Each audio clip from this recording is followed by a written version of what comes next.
Welcome back, and let's go and take a look at Oystermouth Castle in the Mumbles, Swansea, South Wales.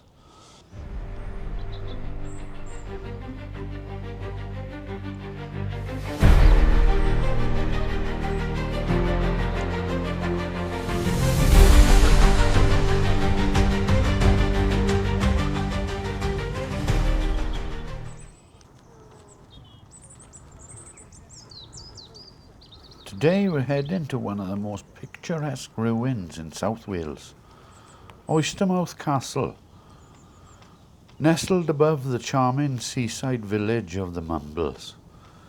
It's more than just a pretty view. This medieval gem has a rich and turbulent history, stretching back over 800 years. Today we're exploring Oystermouth Castle, a Norman fortress with royal connections, ghostly legends, and a stunning vantage point over Swansea Bay. Let's step back in time and uncover its story. Strategically perched above Swansea Bay, Oystermouth Castle offered both defence and control. From its towers, lords could monitor movement across the bay and inland routes. Its elevated position was no accident. The Normans knew a thing or two about picking prime real estate. After the Norman conquest of 1066, William the Conqueror's lords pushed westward into Wales.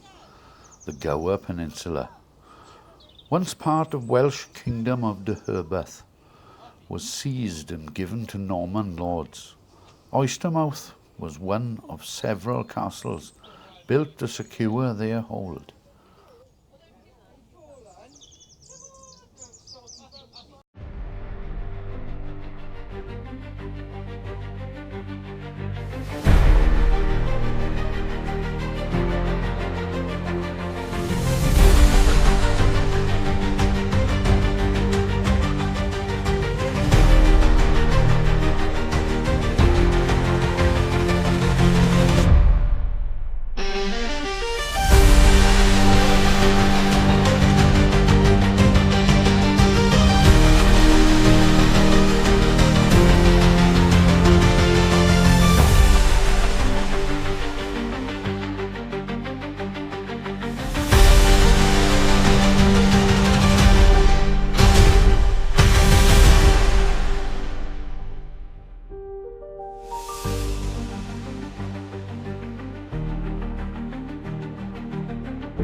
The first castle at Oystermouth was likely a simple timber, motte and bailey structure, built around 1106 by William de Londres, one of the 12 knights of Glamorgan, but it didn't last long. By 1116 it was attacked and destroyed by the Welsh under Gruffydd ap Rhys, part of the ongoing resistance against Norman encroachment. But like many castles in Wales, Oystermouth was rebuilt, this time in stone. What we see today dates from the 13th and 14th centuries, especially during the reign of the Braose family. The castle's golden age came under the powerful Braose family, Norman lords with vast lands in the Welsh marches. And around 1220, John de Braose began extensive stonework and transformed the castle into a formidable fortress. John's grandson, William de Braose, continued the upgrade. He added the chapel, the impressive gatehouse, and reinforced the curtain walls. Oystermouth Chapel is one of the best preserved features. It still boasts 13th century lancet windows and traces of medieval wall paintings, incredibly rare in Britain. The chapel wasn't just for worship, it was a status symbol. The de Broses wanted to show off their power and prestige. After all, this was a family with ties to royalty. In 1284, King Edward I, known as Longshanks, visited Oystermouth during his royal progress through Wales.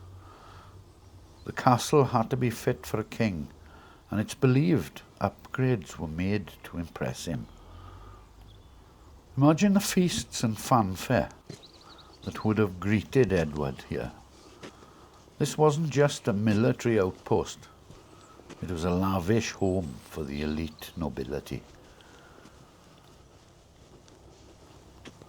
By the late 14th century, Oystermouth Castle began to decline. The de Broses lost influence, and the castle fell into disrepair. The political landscape was changing. Bigger, more strategic castles took precedence. By the 16th century, it was mostly abandoned. Locals likely plundered stone for other buildings. Over the next few centuries, nature reclaimed the site. In the Victorian era, interest in Britain's medieval past surged. Artists and tourists were drawn to romantic ruins like Oystermouth. It became a subject for painters and poets. The castle with a view.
In the 20th and 21st centuries, significant work was done to preserve the castle. Local councils and heritage groups invested in safety, accessibility, and archaeological digs. Today, visitors can explore the castle via walkways and even access to the upper levels for breathtaking views of Swansea Bay and Mumbles Head. Thanks for joining me on this journey through time. Oystermouth Castle might be a ruin, but its story is still alive, written in stone, shadow and sea breeze. If you've enjoyed this video, don't forget to give it a thumbs up and subscribe to Drone Man Wales for more history, adventure and breathtaking drone footage. Until next time, keep exploring. So there it is, Oystermouth Castle in the Mumbles.